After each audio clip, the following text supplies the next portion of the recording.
5/428 પર જણાવે છે, તારીખ 13/1/1935 પ્રભુશ્રી કહે, અયથાર્થ આત્મજ્ઞ છે તે આત્માની વાતો કરે, કહે કે છેદાતો, કહે કે તે આત્મા છેદાતો નથી, ભેદાતો નથી, બંધાતો નથી, ભોગવતો નથી વગેરે, છતાં બંધાય છે.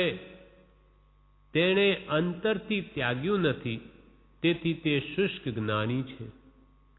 માત્ર જ્ઞાનની મોટી વાતો કરનારા એવા શુષ્ક જ્ઞાની, અયથાર્થ આત્મજ્ઞ, જેને આત્માનું જ્ઞાન નથી, એવા શુષ્ક જ્ઞાની તે આત્માની વાતો કરે, કહે કે આત્મા છેદાતો નથી, ભેદાતો નથી, બંધાતો નથી, ભોગવતો નથી વગેરે, છતાં બંધાય છે.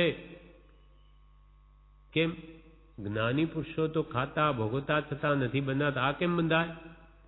કેમ કે પ્રભુશ્રી કહે તેણે અંતરથી ત્યાગ્યું નથી, તેથી તે શુષ્ક જ્ઞાની છે. ખાલી વાણીમાં જે બોલે છે, અંતરમાં તો રાગ મોહ બધું જ પડેલું છે. પછી ખાલી આત્મા અને કર્મ બંધન નથી નિશ્ચયને એમ કહેવા માત્રથી કે આત્મા છૂટે નહીં. તેણે અંતરથી ત્યાગ્યું નથી, તેથી તે શુષ્ક જ્ઞાની છે. પરંતુ યથાર્થ જ્ઞાની માત્ર વાત જ નથી કરતા, પણ તેમને આત્મામાં રમણતા કરવી પ્રિય છે. પણ સાચા જ્ઞાની પુરુષો તો માત્ર બીજાને કહેતા જ નથી, પણ એમને તો પોતાના આત્મામાં રમણતા કરવી, એમાં રમવું, સ્થિર રહેવું એ એમને પ્રિય છે. આત્માનું સુખ તે જાણે છે અને તેમાં રમણતા કરે છે. જ્ઞાની પુરુષો તો જાણે છે કે આત્મામાં કેવું સુખ રહેલું છે. એ અનુભવમાં રહેવાની જ એમના હંમેશા ઈચ્છા થાય છે. કેમ કે અનુભવ ચિંતા મણિ રતન, અનુભવ હૈ રસકૂપ, અનુભવ માર્ગ મોક્ષ કો, અનુભવ મોક્ષ સ્વરૂપ. આત્મા અનુભવ તે અનંત સુખરૂપ છે, એમ એ જ્ઞાનીઓ જાણે છે. તેથી આત્મામાં શું સુખ છે તે જાણે છે ને તેમજ રમણતા કરે છે. જ્યારે શુષ્ક જ્ઞાનીને એ અનુભવ ન હોવાથી અધ્યાત્મમાં કંઈ રસ ન પડે, છતાં પોતાને સંસાર સુખનો ત્યાગી માને. જ્યારે શુષ્ક જ્ઞાની અનુભવ નથી આત્માનો, છતાં મોટી મોટી અધ્યાત્મની વાતો કરે, પણ એમાં રસ ન પડે, છતાં પોતાને સંસાર સુખનો ત્યાગી માને અને બીજાને મનાવે. પણ જ્ઞાની તો બીજા બધા કરતાં વધુ આનંદ ભોગવે છે, તેથી અત્યંત સુખી છે. જ્યારે જ્ઞાની પુરુષો તો ખરેખર અંતરંગ આત્મદ્રષ્ટિ થવાથી અંતરંગ આત્મસુખ ભોગવે છે, તેથી તેઓ અત્યંત સુખી છે. તારીખ 13/1/1935 પ્રભુશ્રી કહે, જ્ઞાની અને અજ્ઞાનીની વાણી જુદી પડે છે. જ્ઞાની, જેને આત્મજ્ઞાન થયું તે જ્ઞાની, અને જેને આત્માનું ભાન નથી તે અજ્ઞાની, જે દેહને જ પોતાનું સ્વરૂપ માને. એમ જ્ઞાની અને અજ્ઞાનીની વાણી જુદી પડે છે. મુમુક્ષુ એટલે જિજ્ઞાસુ હોય તે તેની પરીક્ષા કરી શકે. સાચો મુમુક્ષુ મોહથી મૂંઝાય અને સમયે સમયે મોક્ષ માર્ગમાં પ્રવર્તે તે સાચો મુમુક્ષુ તે જ્ઞાની કે અજ્ઞાનીને ઓળખી શકે. ખરી મુમુક્ષુતા તો સત્પુરુષના યોગે પ્રગટે છે. સાચા જ્ઞાની પુરુષ મળે ત્યારે જ સાચી મુમુક્ષુતા આવે, નહીં તો આવે જ નહીં. ખરી આ સંસારના દુઃખોથી છૂટવાની કામના તો જ્ઞાની ગુરુ મળે તો જ થાય. ખરી મુમુક્ષુતા તો સત્પુરુષના યોગે પ્રગટે છે.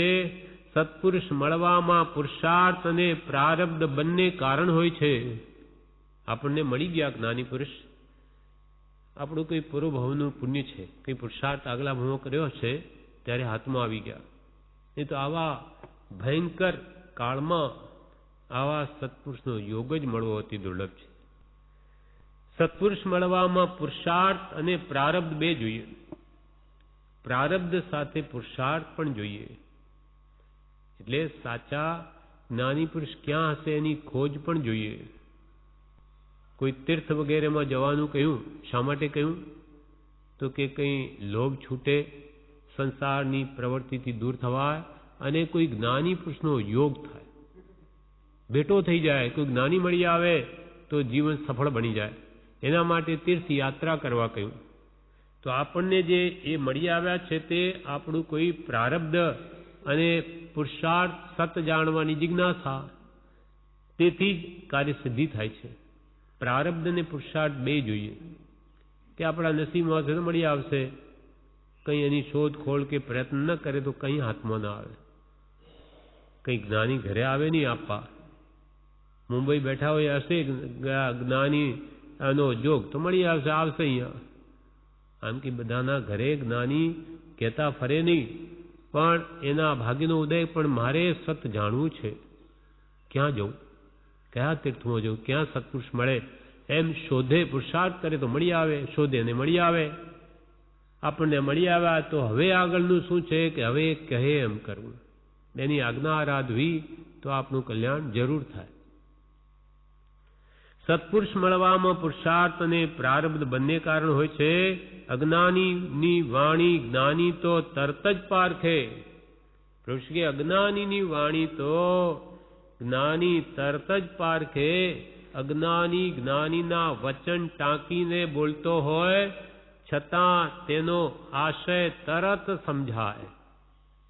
જ્ઞાની પુરુષને તો અજ્ઞાની ભલે ને જ્ઞાનીના વચનો બોલતો હોય, પણ એનો આશય શું છે? મનાવવાનો છે, પૂજાવાનો છે કે પૈસા મેળવવાનો છે, શું છે? એ જ્ઞાની તો તરત જ ઓળખી લે કે એને પોતાના આત્માની પડી નથી, એનું સારું દેખાડવું છે, માન મોટાઈ મેળવી છે. નામ જ્ઞાનીનું લે છે. કેમ કે એ બ્રાન્ડ ન હોય ત્યાં સુધી પોતાનો માલ વેચાય નહીં. એટલે એ તો એની આડ લે છે, પણ એને તો પોતે મનાવવું છે, પોતે જ્ઞાની પૂજાવા છે બનીને. એટલે કૃપાળના વચનોનો આશ્રય ન લે તો પોતાનું અજ્ઞાનથી કોણ આવે? એટલે જ્ઞાનીના વચનોથી લોકોને આકર્ષે, પછી પ્રત્યક્ષ જ્ઞાનીની જરૂર છે એમ કરીને તેના સ્થાને પોતે બેસી જાય તો એ મહા અનર્થ છે. અજ્ઞાની જ્ઞાનીના વચન ટાંકીને બોલતો હોય છતાં તેનો આશય જ્ઞાનીને તરત સમજાય. કારણ કે જ્ઞાનીનો આશય હંમેશા આત્મજ્ઞાન હોય છે. જ્ઞાનીનો આશય હંમેશા આત્મજ્ઞાન હોય છે. તેમને આત્માનું જ્ઞાન થયું હોવાથી હંમેશા તેને લક્ષીને જ તેમનો બોધ હોય છે. જ્ઞાની પુરુષને તો આત્માનું જ્ઞાન છે, અનુભવ છે સાક્ષાત, એટલે હંમેશા એમનો બોધ આત્મલક્ષી જ હોય, આત્માર્થે જ હોય, અન્ય પ્રયોજન અર્થે હોય જ નહીં. તેમને ઋષિકે જ્ઞાનીને આત્માનું જ્ઞાન થયેલું હોવાથી હંમેશા તે આત્માને લક્ષીને જ તેમનો બોધ હોય છે. તેથી જ્ઞાનીની વાણી પૂર્વાપર અવિરોધ કહેવાય છે. આગળ પાછળ એમની વાણી અવિરોધ, ત્રણેય કાળમાં વિરોધ ના આવે. જ્ઞાનીઓ આજે કહે તે જ અનંત કાળે કહેવાના પછી છે બીજા જ્ઞાનીઓ, અને અનંત કાળ પૂર્વે જે જ્ઞાનીઓ ઉપદેશ આપ્યો તે જ ભાવ વર્તમાનમાં પણ જ્ઞાનીઓ કહે. અનંતા જ્ઞાનીઓના અભિપ્રાયમાં કોઈ કાળે ફેર ન હોય. કેમ કે એક હોય ત્રણ કાળમાં પરમાર્થનો પંથ. પરમ અર્થ, પરમ એટલે ઉત્કૃષ્ટ, અર્થ એટલે પ્રયોજન, ઉત્કૃષ્ટ પ્રયોજન આત્માર્થ છે, આત્માનું કલ્યાણ છે. એ કરવા માટે જ્ઞાનીઓ જે ઉપદેશ આપ્યો એ ત્રણેય કાળમાં એક જ હોય. જે ઉપદેશ ભગવાન ઋષભદેવે આપ્યો તે જ ભગવાન મહાવીરે આપ્યો ને તે જ કૃપાલદેવ આપે છે, અને તે જ ભવિષ્યમાં શ્રી કૃષ્ણ તીર્થંકર બનીને આપશે. એ માર્ગમાં કોઈ કાળે ભેદ નથી, અનંત કાળે ભેદ નથી. એમ તેથી જ્ઞાનીની વાણી પૂર્વાપર અવિરોધ કહેવાય છે. પરંતુ અજ્ઞાની એ જ વાતો કરતો હોય છતાં તેનું લક્ષ્ય નિરંતર આત્મા તરફ નથી રહેતું અથવા હોતું જ નથી. અજ્ઞાનીના ઉપદેશમાં કોઈ વાત આત્માની કરી દે એટલે કોઈક વાર વાત આવે, એનું લક્ષ્ય પણ નિરંતર આત્મા તરફ નથી રહેતું અને અથવા હોતું જ નથી. અથવા પુણ્ય માટે જાણે કથાઓ અમુક કરી અને પતાવી દે, એમ આત્માનું લક્ષ્ય પણ હોતું નથી, એવા પણ હોય. તે તો માનાદિ કષાય પોષવા બોલતો હોય છે. પ્રભુશ્રી કહે અજ્ઞાની કુગુરુ માન મોટાઈ રૂપ કષાયોને પોષણ આપવા જ બોલે છે. જે અનંતકાળથી જીવને મહાશત્રુ છે, માનાદિ શત્રુ મહા, તેને જ એને તો પોષવા છે, ધર્મના નામે પણ. તે તો માનાદિ કષાય પોષવા બોલતો હોય છે, પણ જ્ઞાની કંઈ માનાદિ કષાય પોષવા બોલતા નથી. પણ જ્ઞાની પુરુષો કંઈ માન મોટાઈ મેળવવા માટે બોલતા નથી. પણ જ્ઞાની કંઈ માનાદિ કષાય પોષવા બોલતા નથી. જ્ઞાની તો તેને એક શબ્દમાં ઓળખી કાઢે. જ્ઞાની તો તેને એક શબ્દમાં ઓળખી કાઢે. જ્ઞાની બોલે નહીં, છતાં સામાના પરિણામ ફેરવી શકે, અને તે એટલે સુધી કે જ્ઞાન પમાડી શકે. જ્ઞાની પુરુષો મૌન હોય તો પણ ઉપદેશ આપે, નહીં બોલે તો પણ. જ્ઞાની બોલે નહીં, છતાં સામાના પરિણામ ફેરવી શકે, કેમ કે એમની મન વચન કાયાની ચેષ્ટા જેવી હોય છે. તેમની મન વચન કાયાની પ્રત્યેક ચેષ્ટા 172માં પત્રમાં કહ્યું ને, એની બધી જ ચેષ્ટા એ ઉપકારક જ છે. એનું મુખનું પણ અવલોકન કરવું, એમની પ્રત્યેક ચેષ્ટાને નિરખવી, એમાં આત્માનું કલ્યાણ છે. કેમ કે એ નિધિધ્યાસન કરવા, કેમ કે એમની પ્રત્યેક મન વચન કે કાયાની બધી ચેષ્ટા આત્મામય હોય છે. એટલે નહીં બોલે છતાંય બોધ જ આપે છે. એ પ્રભુશ્રીને પહેલો પત્ર છે, પ્રભુશ્રી ઉપરનો પહેલામાં પહેલો. એમ જ્ઞાની કંઈ માનાદિ કશાય પોષવા બોલતા નથી. જ્ઞાની તો તેને એક શબ્દમાં ઓળખી કાઢે. જ્ઞાની બોલે નહીં, છતાં સામાના પરિણામ ફેરવી શકે, અને તે એટલે સુધી કે જ્ઞાન પમાડી શકે, વગર બોલીએ પણ. કોઈ ધ્યાન, જ્યારે બીજો કોઈ ધ્યાનમાં બેઠો હોય અને કોઈ માત્ર જોતો હોય તો કોઈને એમ લાગે કે ધ્યાનમાં બેઠા છે તે ખરા યોગી છે. પરંતુ ઉઘાડી આંખવાળાને કેવળ જ્ઞાન પણ પ્રગટે. કે કોઈ ધ્યાનમાં બેઠો હોય તો લોકોને લાગે કે હા, આજ તો મહાત્મા જ કેવા અદભુત ધ્યાનમાં બેઠા. હા, આંખ મીચીને. જ્યારે કોઈ જ્ઞાનીની આંખ ખુલ્લી હોય અને કોઈ ધ્યાનમાં બેઠો હોય ને કોઈ માત્ર જોતો હોય, આંખેથી બહાર જોતો હોય, અને પણ કોઈને એમ લાગે કે ધ્યાનમાં છે તે ખરો યોગી છે. આંખો ઉગાડી તે નહીં, પરંતુ ઉઘાડી આંખવાળાને કેવળ જ્ઞાન પણ પ્રગટે, કારણ તેને તેમાં પરિણામ વર્તતા હોય છે. ભલે ને આંખ ઉઘાડી હોય જ્ઞાનીની, પણ એની પરિણતિ હંમેશા આત્મા ઉપર હોય, તેથી એ ત્યાં પણ છૂટે છે. હા, આત્મામાં ઉપયોગ હોવાથી, અને એ જોતા છતાં જોતા જ નથી, એમને કોઈને જોઈને રાગદ્વેષ થતો નથી, માટે એ બંધાતા નથી. અને પેલો ધ્યાનમાં બેઠો હોય પણ પ્રસન્નચંદ્ર રાજર્ષિની જેમ સંસારનું ચિંતવન ચાલતું હોય તો નરકના બંધ પણ પાડે, અને આંખે જોનાર છૂટે પણ ખરા. આ તો અંતરંગ ભાવ પરિણતિ ઉપર છે આખું મોક્ષ માર્ગ.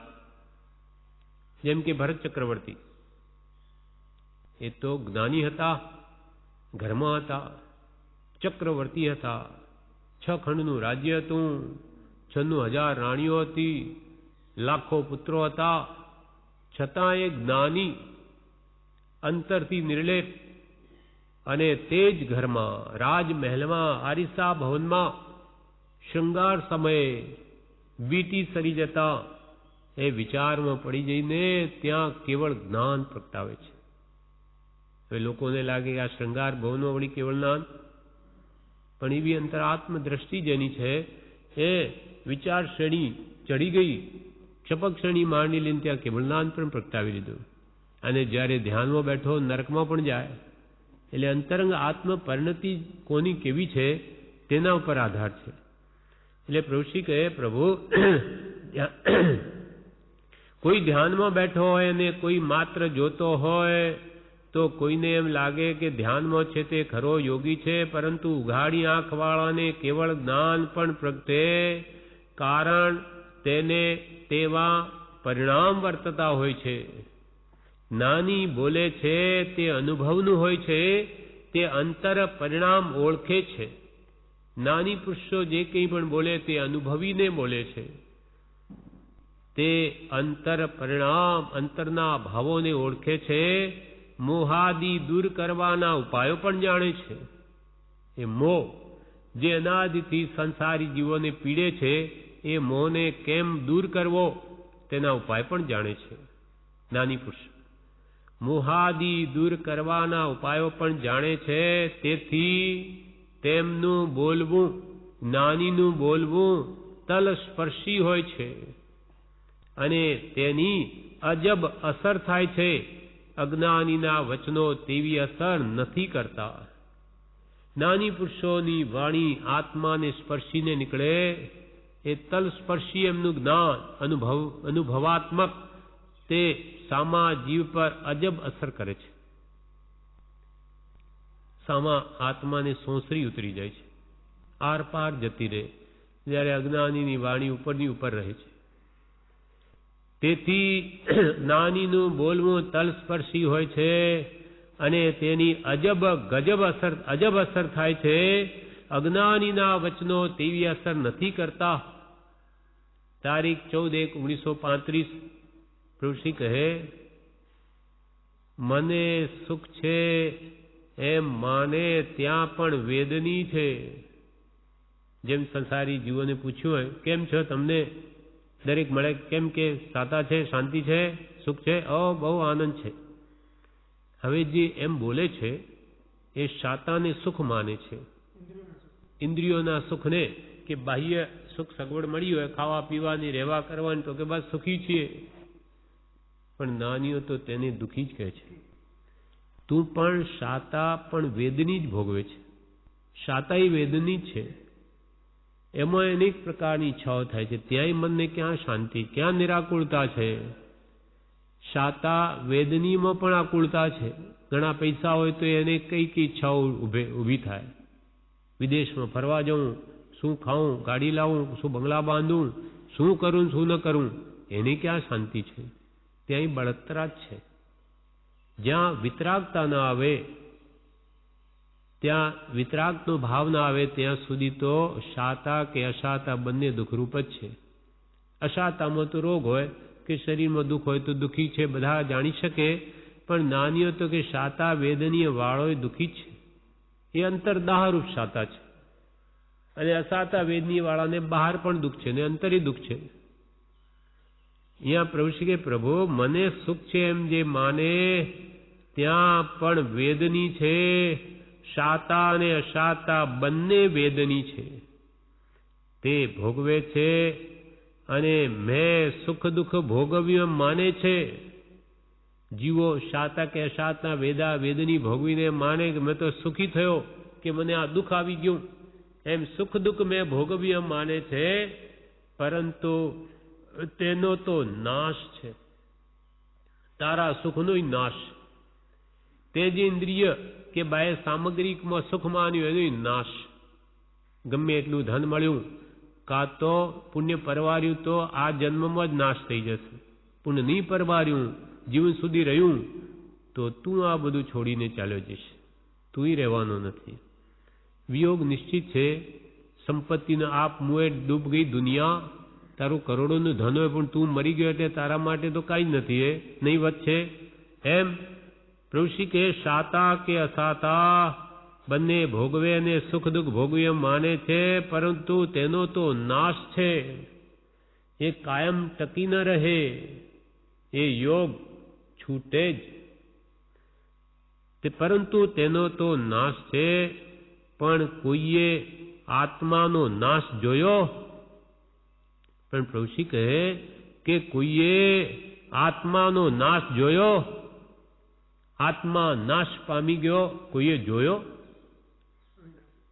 અથવા એ નાશ પામ્યો તો કેમાં ભળે તપાસ? એ આત્માએ મરીને જુઓ કે આ ભીતમાં કે આ કબાટમાં આવે, જો આ કબાટ બોલવા લાગ્યું. એવો અનુભવ કોઈને ક્યારેય કદી ન થાય. એમ કોઈએ આત્માનો નાશ જોયો?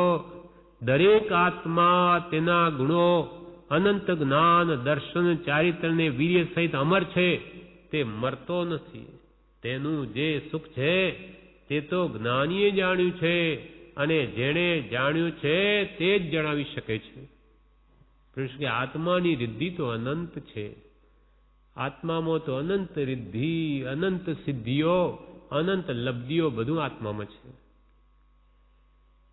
પણ દરેક આત્મા, તેના ગુણો, અનંત જ્ઞાન આપણામાં પડ્યું છે. આપણે દરેક આત્મામાં કે આ જ્ઞાન એટલે જાણપણું, સમજ. આ 14 રાજલોકમાં કે લોકાકાશમાં કે લોકાકાશમાં ક્યાં શું શું રહ્યું એ બધું અહીંયા બેઠો આપણો આત્મા જાણી શકે. એવી અનંત, જેનું કોઈ અંત નથી, એવી જ્ઞાન શક્તિ દરેક આત્મામાં પડી છે. આ તો એક 14 રાજલોક છે. એવા અનંતા 14 રાજલોક હોય તો પણ આત્મા આપણો જાણી શકે. એવી અનંત શક્તિ, જ્ઞાન શક્તિ આત્મામાં પડી છે. એવી પાછી અનંત દર્શન શક્તિ પણ પડી છે કે આ બેઠો 14 રાજલોક નહીં જોઈ શકે. ઉપર શું થઈ રહ્યું છે, નીચે શું થઈ રહ્યું, એવી દરેક આત્મામાં એવી અનંત જ્ઞાન, અનંત દર્શન, અનંત ચારિત્ર, અનંત સુખ પ્રત્યેક આત્મામાં પડ્યું છે. અને અનંત વીર્ય શક્તિ દરેક આત્મામાં રહેલી હોવાથી તે જ્ઞાના, વર્ણીય, દર્શના, વર્ણીય, અંતરાય અને મોહનીય, આ 4 ઘાતિયા કર્મથી આત્માની અનંત શક્તિ આવરી છે, ઢંકાયેલી છે. સૂર્ય હોય, વાદળા આવી ગયા, સૂર્ય દેખાતો નથી, પણ આપણને ખબર છે કે ના, સૂર્ય તો છે, એ તો વાદળા આવી ગયા. તેમ જ્ઞાનીઓ કે ભાઈ તું આત્મા તો અનંત જ્ઞાન, દર્શન, સુખ, વીર્યનો સ્વામી છે, પણ આ કર્મરૂપી વાદળા આડા આવી ગયા. તારી બધી શક્તિ ઢંકાઈ ગઈ છે. હવે એને તું બહાર લાવે તો અનંત સુખ પાવે. તેના આત્માના અનંત ગુણો, જ્ઞાન, દર્શન, ચારિત્ર ને વીર્ય સહિત તે અમર છે. કોઈક કાળે મરે નહીં. આત્મા એવો છે, તે મરતો નથી. તેનું જે સુખ છે તે તો જ્ઞાનીએ જાણ્યું છે. આત્મામાં જે સુખ છે તે તો જ્ઞાનીએ જાણ્યું, અનુભવ્યું છે. અને જેણે જાણ્યું છે તે જ જણાવી શકે. જેણે આત્માનું સુખ જાણ્યું એવા આત્મજ્ઞાની પુરુષો જ બીજાને પણ એ આત્માનું સુખ જણાવી શકે. પણ જે અજ્ઞાનીઓ આંધળા છે, ભલે ગુરુ થઈને બેઠા, પણ જેને પોતે આત્મા અનુભવ્યો નથી, બીજાને નહીં અનુભવાવી શકે, ખબર જ નથી, એનો માર્ગ જ જાણતા નથી. અનાદિની જે અવળી સમજ છે તે સવળી કરવી. કૃષ્ણ અનાદિકાલથી આ જીવ અવળી સમજણ વાળો છે, તે હવે સવળી કરવી.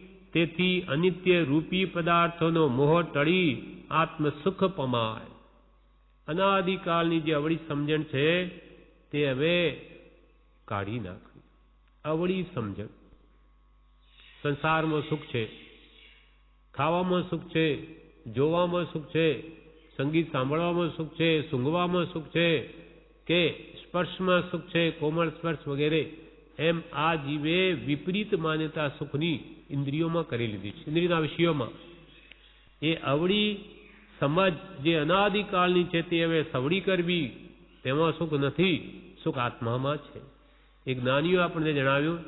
તેથી અનિત્ય, આ બધા પદાર્થો બધા અનિત્ય છે, 5 વિષયો.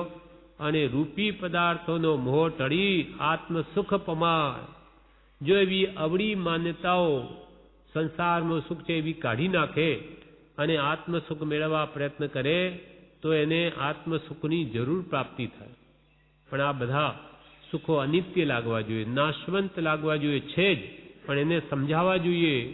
આ બધા રૂપી પદાર્થોનો મોહ ટળી જાય તો એને આત્મ સુખ પમાય. પછી તો માથે અંગારા ભરે તો પણ મારું શું બળે છે એમ લાગે. પછી તો માથે કે અંગારા ભરે, ગસુકુમારની માથે ભર્યા, પણ એને સમજાઈ ગયું કે આ શરીર મારું નહીં. તેથી એને એક કોણ બળે છે, કોનું બળે છે એમ લાગે. ઘાણીમાં પીલે તો પણ શાંત રહે એવી અદભુત દશા થાય છે. કંદક મુનિના 500 શિષ્યોને ઘાણીમાં પીલી નાખ્યા, છતાં પણ અદભુત આત્મદશા રાખીને કેવળનાથ પ્રગટાવ્યું એવી દશા આવે છે. આ પ્રમાણે આગળ જણાવે છે. જે 829 પાન ઉપર કહે છે, તારીખ 14/1/1935 બોધમાં, કે કારણ કે સમકિત હોવાથી તેમણે પોતાનું સ્વરૂપ દેહથી પર અનુભવ્યું છે. જ્ઞાની પુરુષોને સમ્યક દર્શન આત્મજ્ઞાન પ્રગટ હોવાથી એમણે પોતાના આત્માનું સ્વરૂપ આ દેહથી ભિન્ન અનુભવ્યું છે. તેમને એટલે જ્ઞાનીને કોઈ ગાળ ભાંડે તો વિચારે કે મને ક્યાં લાગી. જ્ઞાની પુરુષો દેહથી ભિન્ન થઈને બેઠા, એમને કોઈ ગાળ ભાંડે તો એમ વિચારે કે મને ક્યાં લાગી, મારા દેહ તે મારો નહીં, અને આ દેહને જોઈને સામા વ્યક્તિએ ગાળ ભાંડી તો મને ક્યાં લાગી. તેમને કોઈ જ્ઞાનીને કોઈ ગાળ ભાંડે તો વિચારે કે મને ક્યાં લાગી છે. એ તો ભાષાના પૂતગલ હતા, તે ઉડી ગયા. એને ભાષા આવી બોલી, એ પૂતગલો ઉડી ગયા. હવે તો એમ સમજે કે એ તો મારે માથે બોજો હતો, તે એણે હલકો કર્યો. ઉડતું અવળાનું સવળું સમજે. કોઈ ગાળ ભાંડે તો જ્ઞાની એમ સમજે કે મારા માથે માથા ઉપર કર્મ, આત્મા ઉપર કર્મનો એટલો બોજો હતો, તે એણે ગાળ ભાંડી અને એટલો ઓછો કર્યો.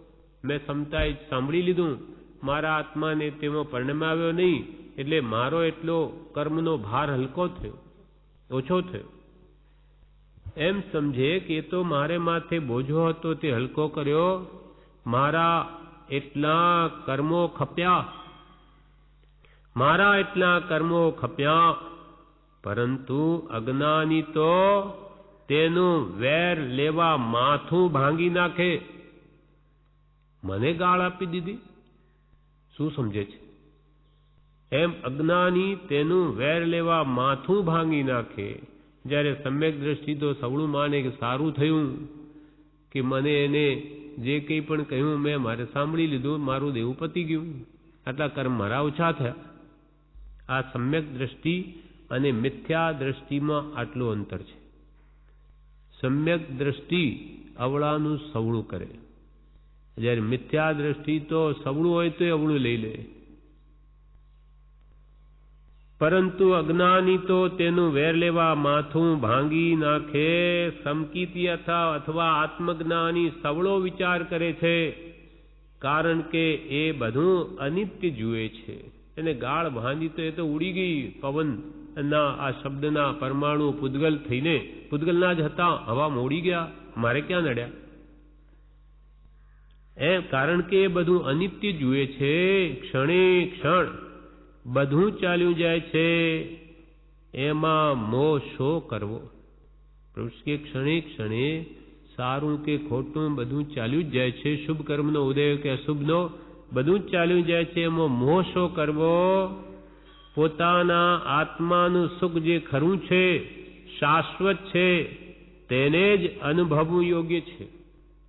પોતાના આત્માનું જે સુખ જે ખરું છે, શાશ્વત છે, ત્રણેકાલ રહે એવું છે, તે આત્માના સુખને જ અનુભવવું યોગ્ય છે.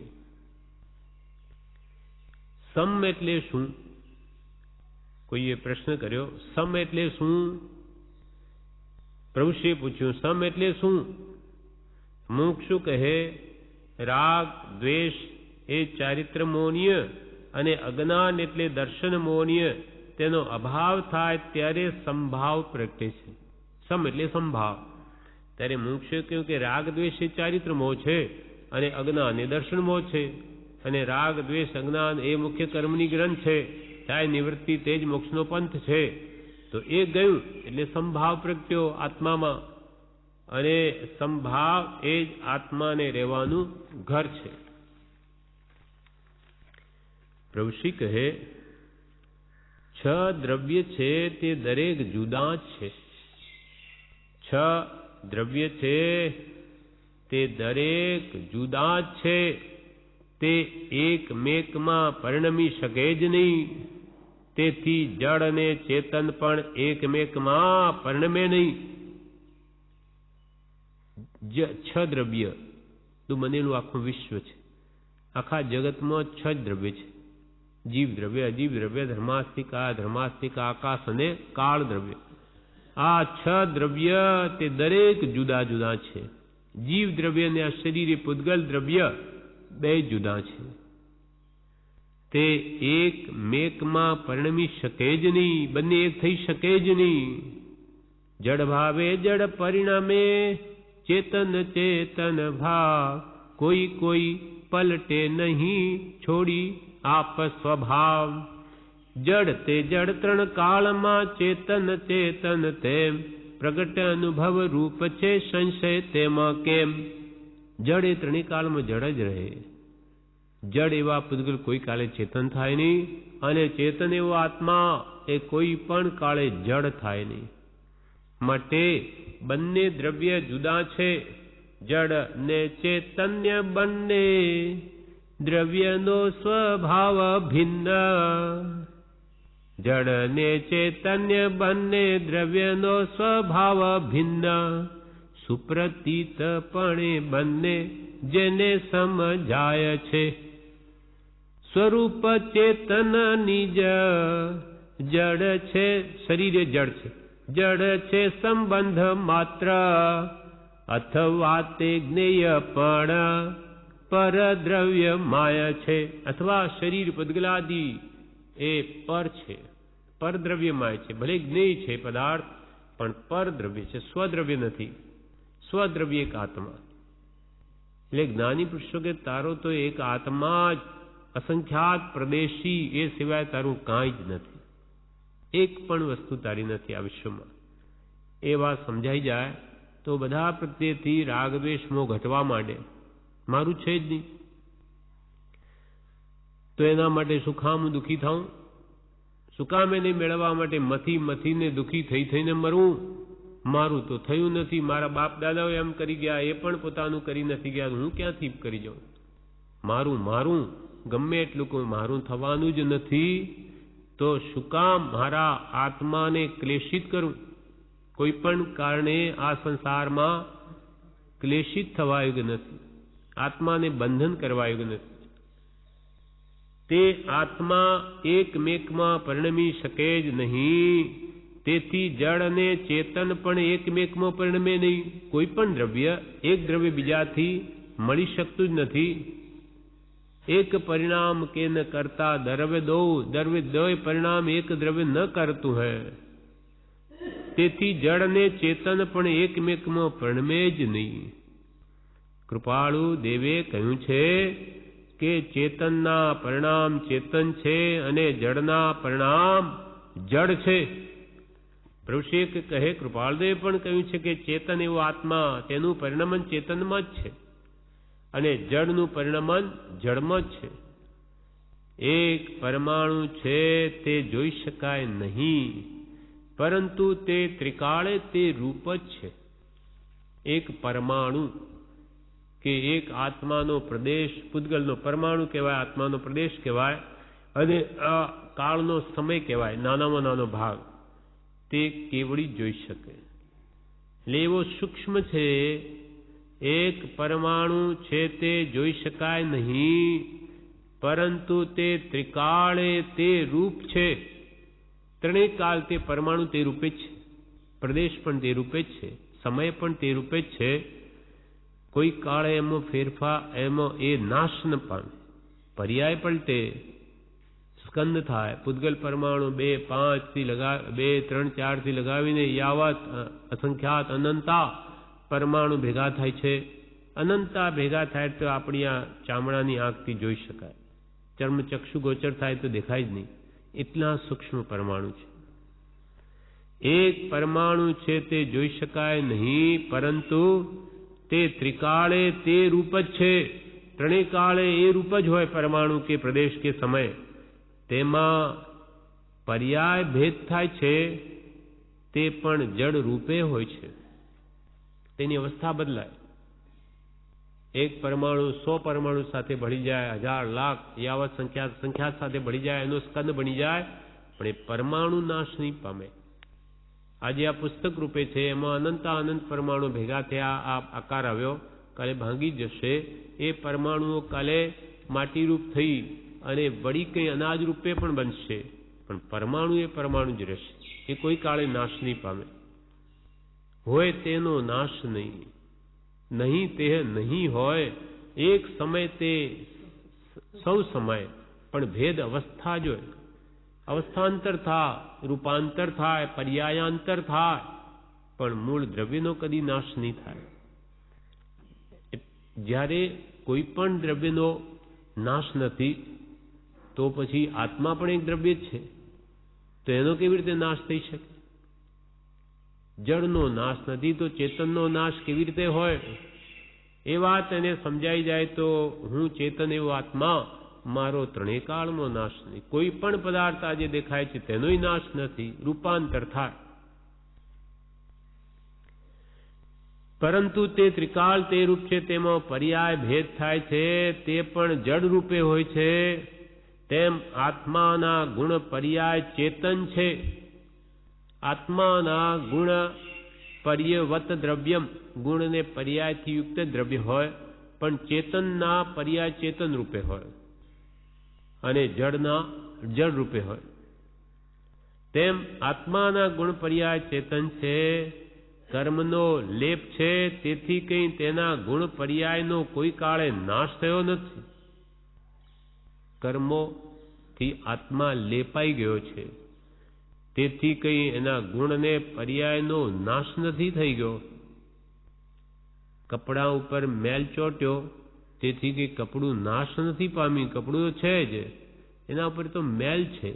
તેમ આત્મા તો જેમ છે તેમ જ છે, એના પર કર્મો રૂપી લેપ થઈ ગયો છે.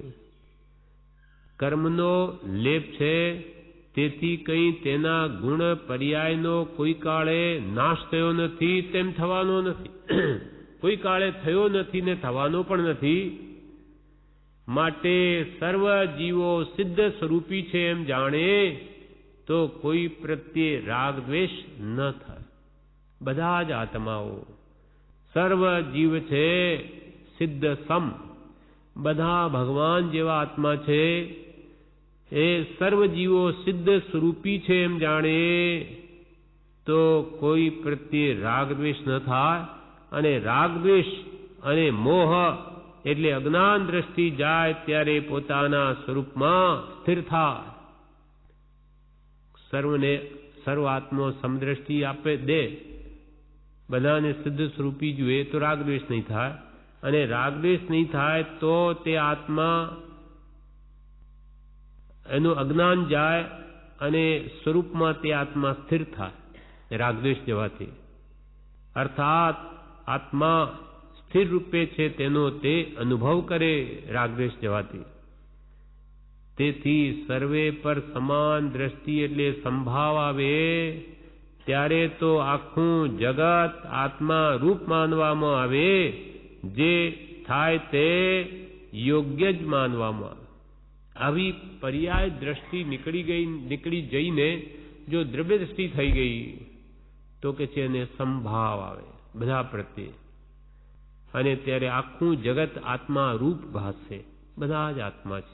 પ્રભુ કે અમને તો પ્રભુ બધા આત્મા દેખાય છે, અને આ શરીર તો મળના દેખાય છે.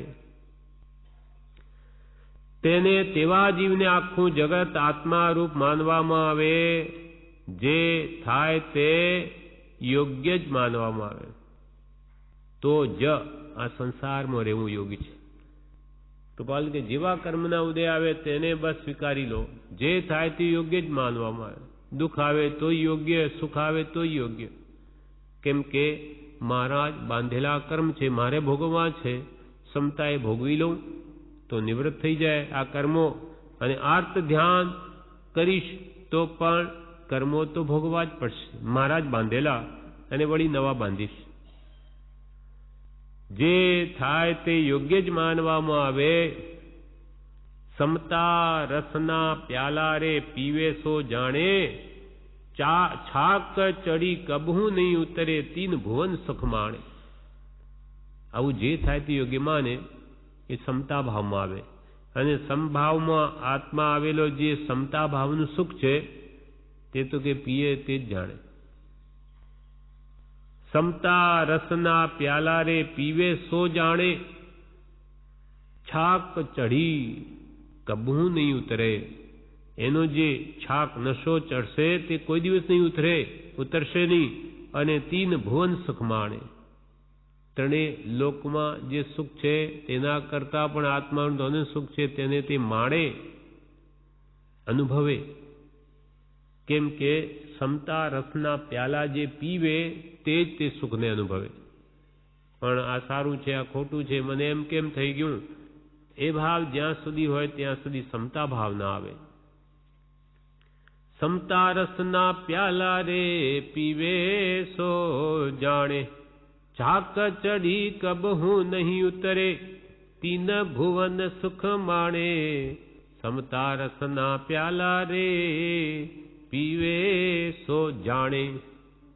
જે કોઈ પણ વસ્તુનો સ્વાદ કરે તે જ અનુભવે, તેમ સમતા રસનો પ્યાલો જે પીવે તેને જ તેનો સ્વાદ આવે, બીજા ક્યાંથી જાણે.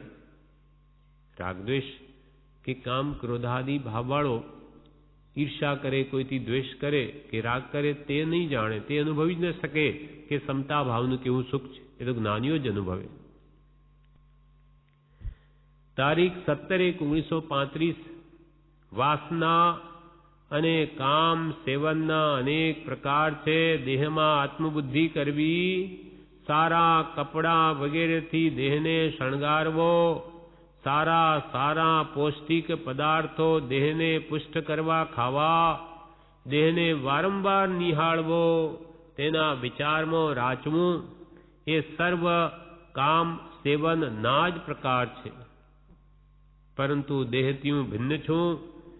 દેહ જન્મ જરા મરણ અને વેદનીનું કારણ છે.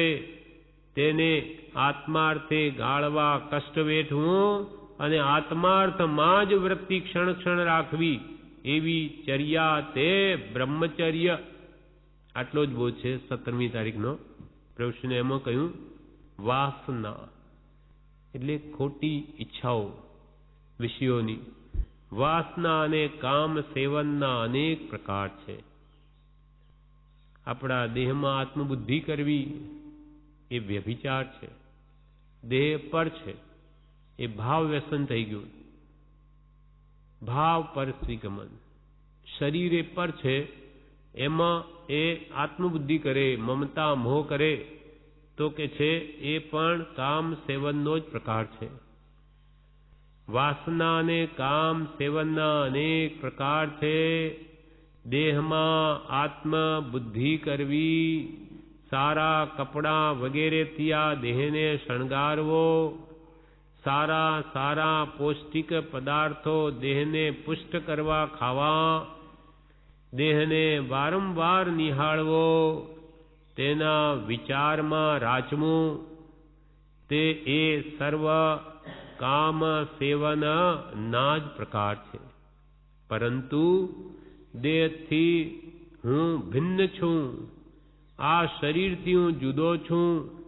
દેહ જન્મ જરા મરણ અને વેદનીનું કારણ છે. આ દેહ છે એ જ મને જન્મના દુઃખ આપે છે.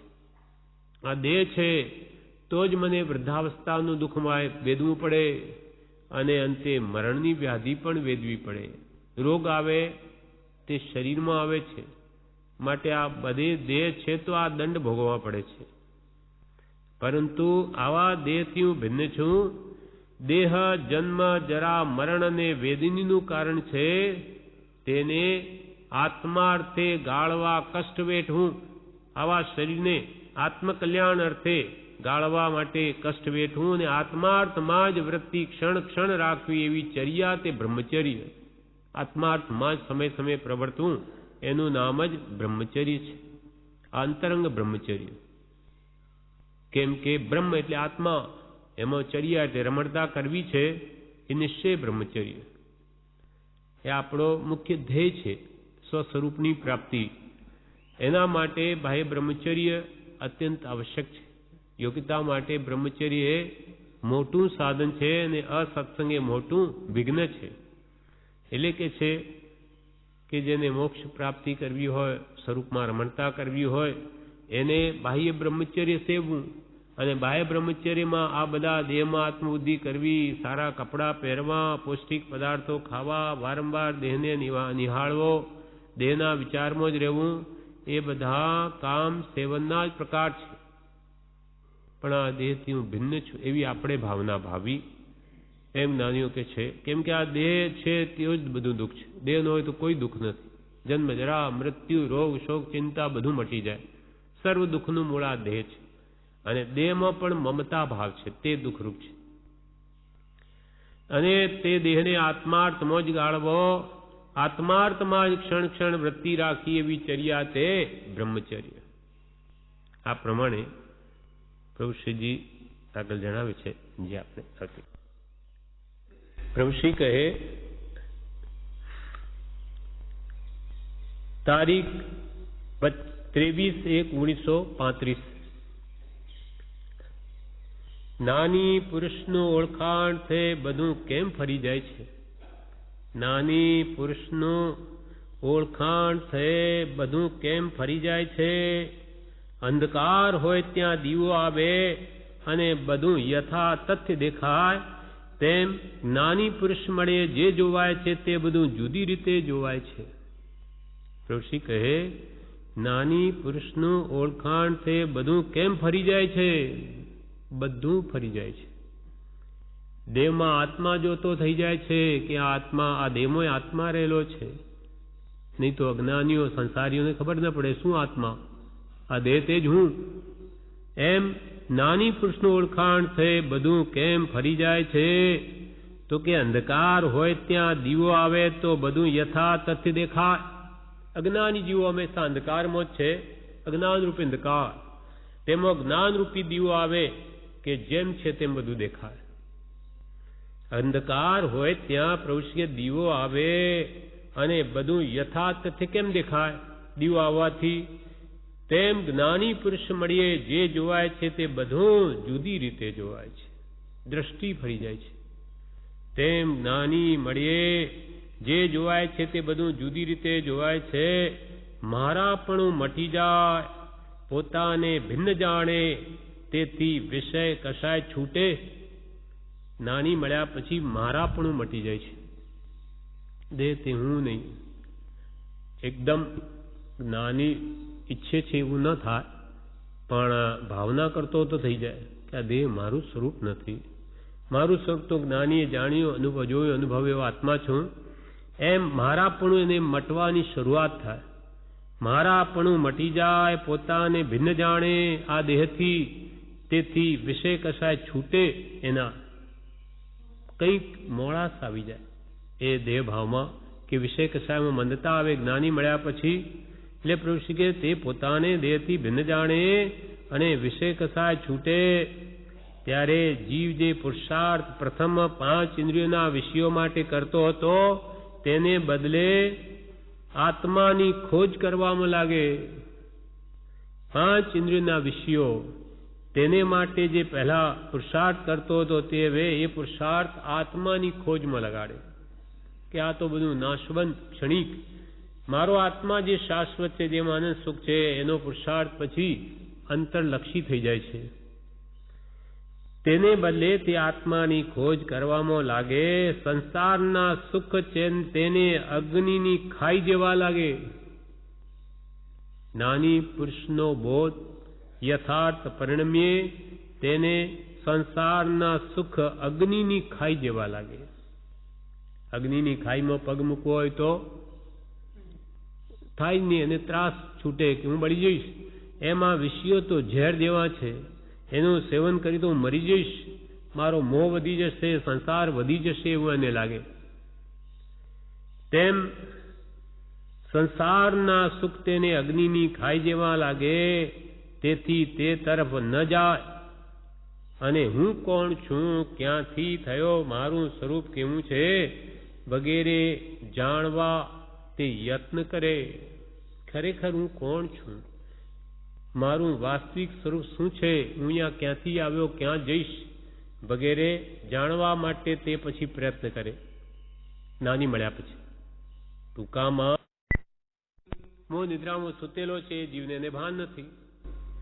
એમ પ્રભુ કે ટૂંકામાં જીવ અનાદિથી ઊંઘે છે, તે જ્ઞાની મળતા જાગે.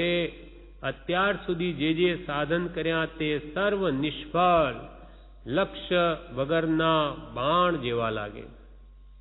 જ્ઞાની મળ્યા પછી અનંતકાળથી જે મારા આત્માના હિત માટે મેં સાધન કર્યા, જપ તપ આદિ યમ નિયમો કહ્યા, તે સર્વ હવે નિષ્ફળ ગયા. મારા લક્ષ્ય વગરના બાણ જેવા લાગે. લક્ષ્ય વગર બાણ ફેંક્યું, બાણે ગયું, લક્ષ્ય સિદ્ધ થયું નહીં.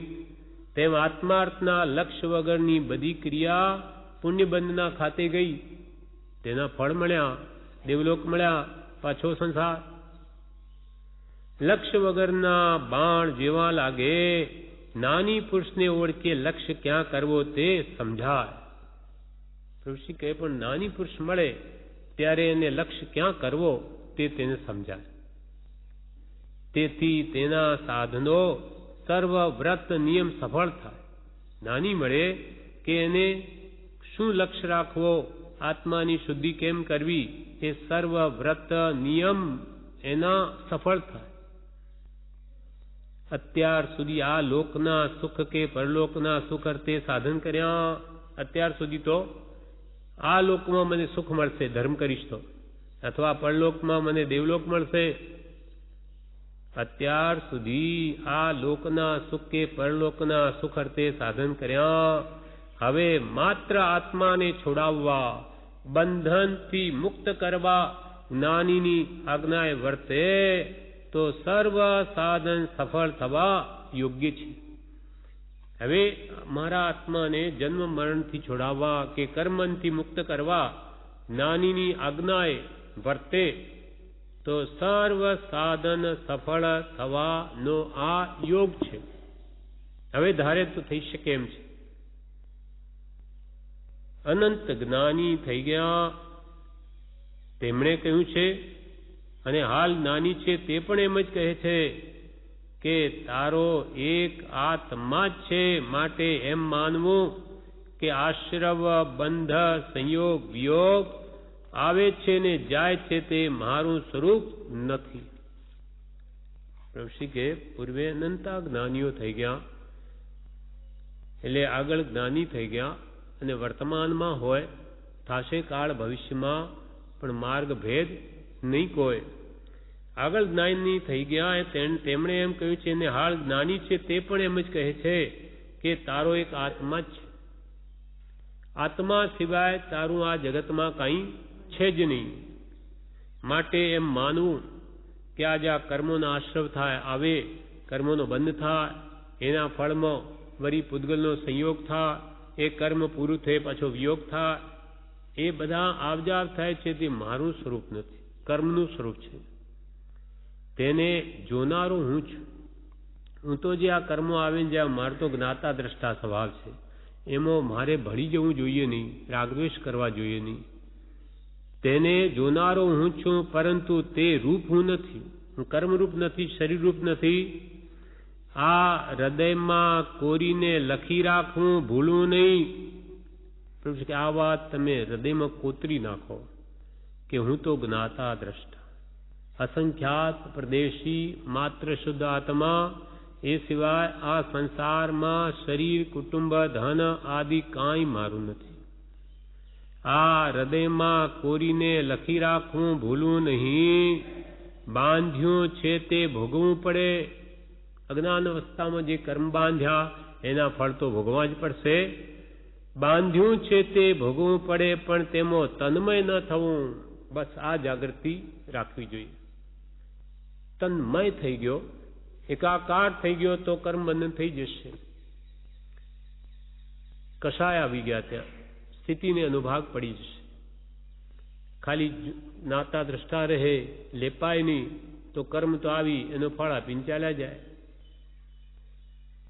પણ તેમાં તન્મય ન થવું, સર્વથી સર્વ પ્રકારે હું ભિન્ન છું એમ ચિંતવી, તેમાં ઇષ્ટ અનિષ્ટ પણ ન કરવું. સર્વથી સર્વ પ્રકારે હું તો જુદો જ છું. હું કોઈ કાળે શરીરરૂપ કર્મરૂપ કોઈ રૂપે થયો જ નથી. અનંતા પર્યાય બદલ્યા પણ હું તો સહજાત્મ સ્વરૂપ જ છું નિશ્ચયને, અને પરમ ગુરુ એટલે પંચ પરમેષ્ઠી જેવો જ છું, શુદ્ધ પરમાત્મા છું.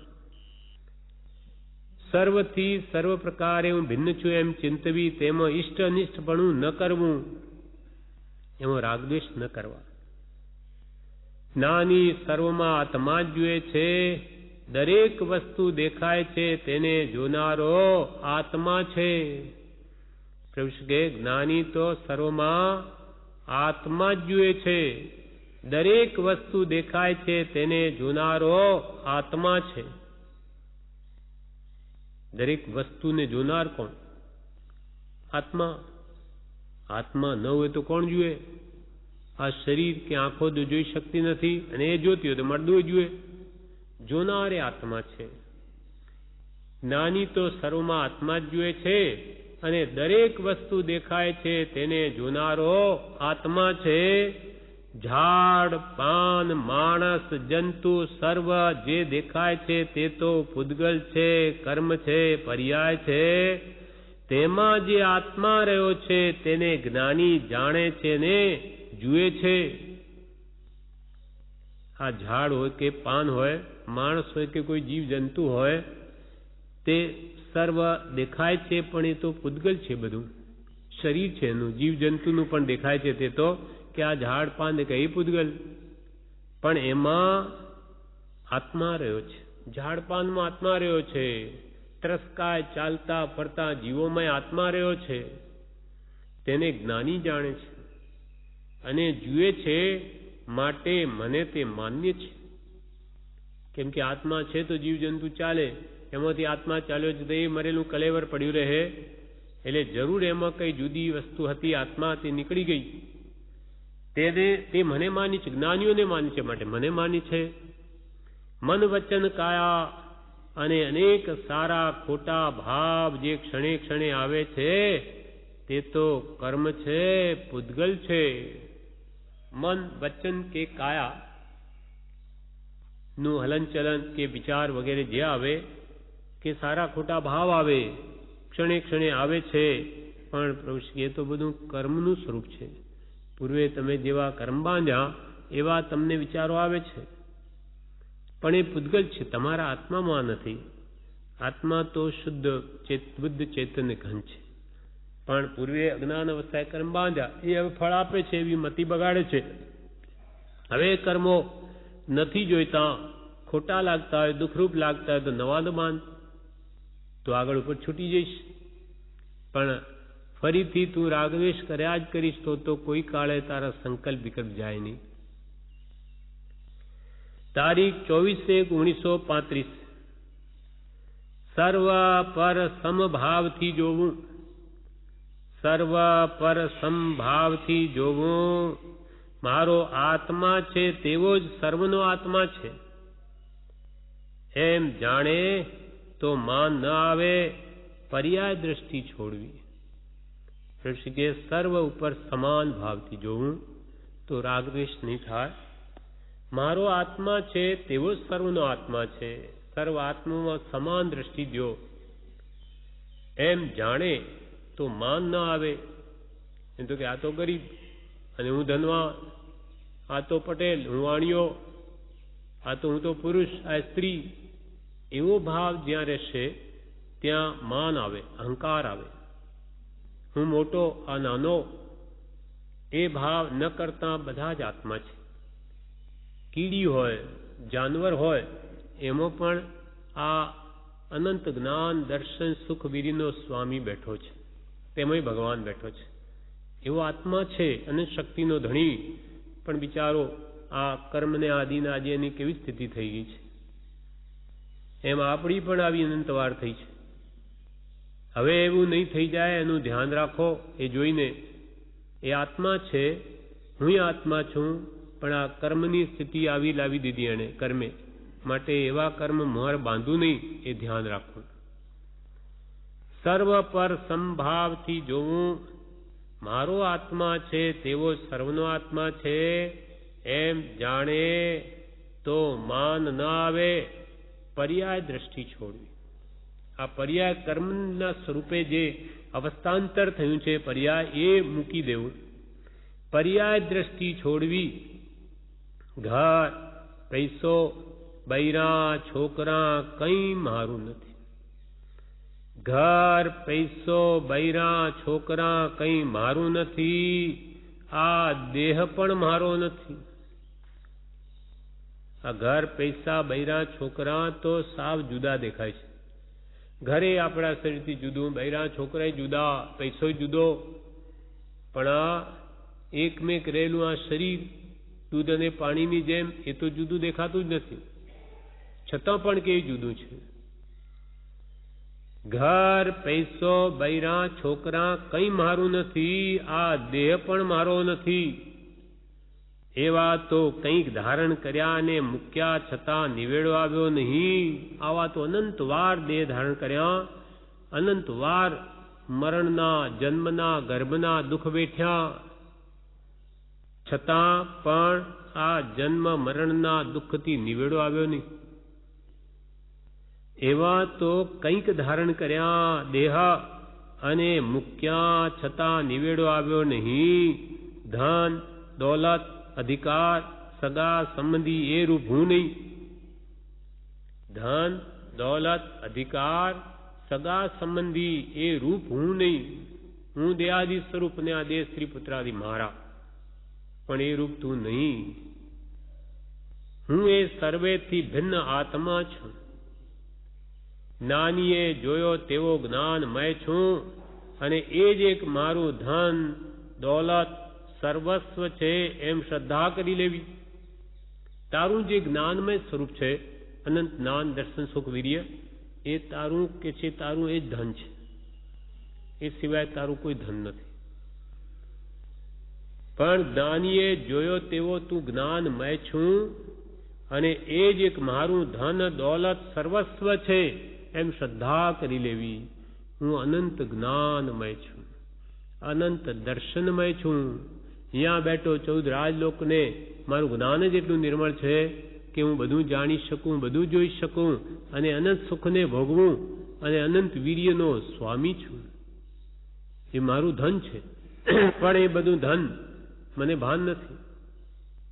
જેમ કે પિતાએ ચરુ દાટ્યા હોય ઘરમાં જ, પણ એને ભાન ન હોય. પોતે ખાઈ પીને બધું વાપરી નાખ્યું, નિર્ધન થઈ ગયો હોય, પછી એના મિત્રને પૂછે કે શું કરું, હવે તો આવી સ્થિતિ થઈ ગઈ. તો કે ભાઈ તારા પિતા કહેતા હતા કે એ રૂમમાં હું કંઈક રાખું છું, ત્યાં કંઈક હશે જોજે. અને ત્યાં ખોદે તો ચરુ મળી આવ્યા, તો પાછો એને ભાન આવી ગયું, પાછો સુખી થઈ ગયો. એમ આ જીવને ભાન નથી કે આપણું અનંત ધન જે પોતામાં જ છે, અને આ જીવ બહાર શોધે છે, પણ એ મળતું નથી સુખ. જ્યારે જ્ઞાની કે તારું ધન તો અનંત જ્ઞાન, દર્શન, સુખ, વીર્ય, અનંત શક્તિઓ તારામાં પડેલી છે. જ્ઞાની બતાવે છે એવો જ્ઞાનમય તું છું, અને એ જ મારું ધન, દોલત, સર્વસ્વ છે એમ શ્રદ્ધા કરી લેવી. આ દેહ તે વિષ્ટા, મળ, મૂત્ર, હાડકાં, માંસ, લોહી, પરવું, ચામડાનો માળો છે. કોઈ ના પાડી શકે કે ના એ જ્ઞાનીઓ ભલે ને કે મારો દેહ કે વિષ્ટા કે મળમૂત્ર કે માંસ લોહીનો માળો છે? આપણને દેખાતું નથી, પણ એને ઉલટાવી જોયું તો ખબર પડી જાય કે અંદર શું ભરેલું છે. નહીં તો કે શું આ હાડકાનો માળો, હાડપિંજર એ હું, અને એમાં માંસ, મટ્ટી, લોહી, પરવું ભરેલા તે હું? આ દેહ છે તે વિષ્ટા, મળ, મૂત્ર, હાડકાં, માંસ, લોહી, પરવું, ચામડાનો માળો છે. તેમાં હવે મમત્વ ન કરું. આવા હાડકા ચામડામાં મારાપણું નહીં કરું. હું તેથી ભિન્ન જ્ઞાનમય છું. આ મારું સ્વરૂપ નહીં. હું તો દિવ્ય દેવ છું, ભગવાન જેવો આત્મા છું. હું તેથી ભિન્ન જ્ઞાનમય છું.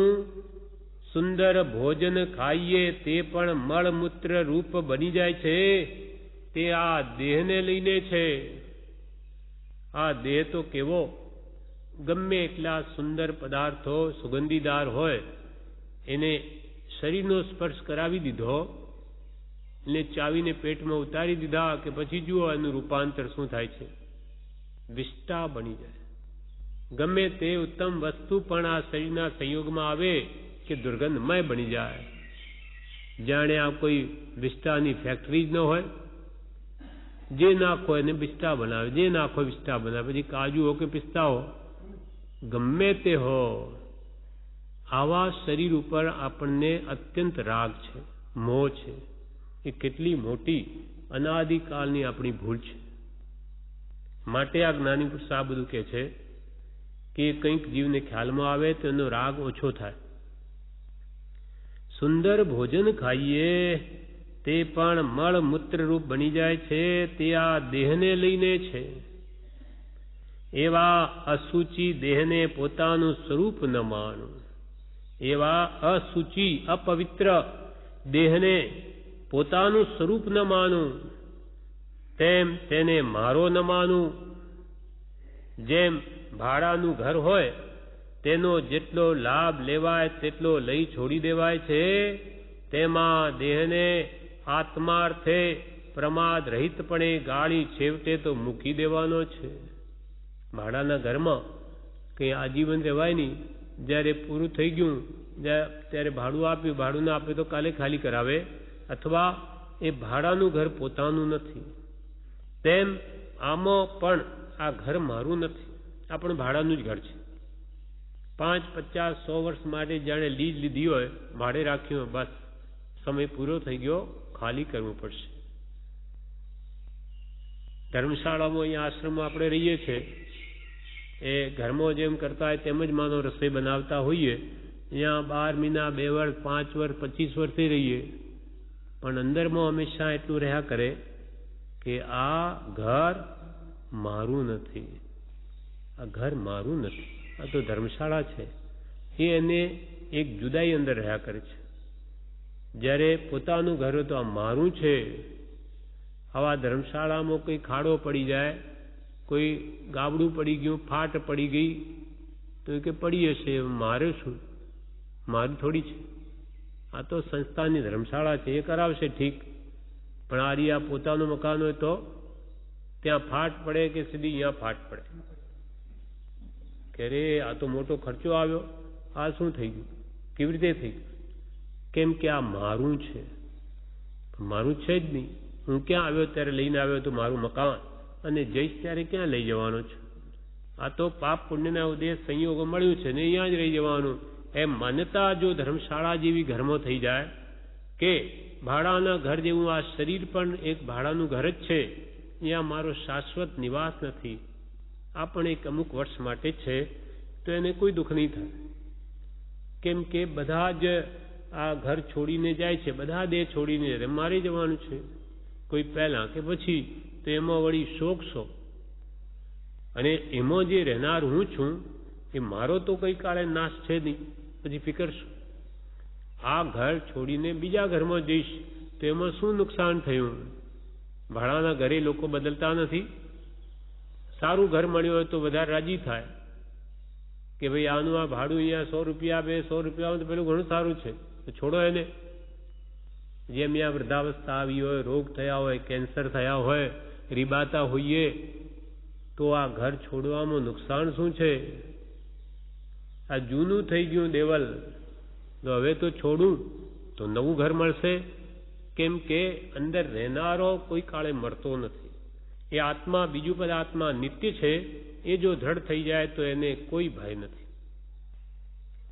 એટલે પ્રભુશ્રી કહે કે તેમ તે ઘરને મારું ન માનું, તેમ ભાડાનું ઘર હોય તેનો જેટલો લાભ લેવાય તેટલો લઈ છોડી દેવાય છે.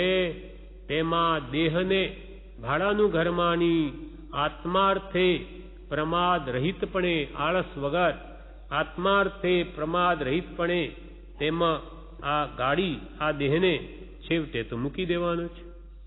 છેવટે તો એ જૂનું થશે ત્યારે દેહને મૂકી દેવાનો છે. જૂનું તો થયું રે દેવળ, જૂનું તો થયું મારો હંસલો નાનો ને દેવળ, જૂનું તો થયું.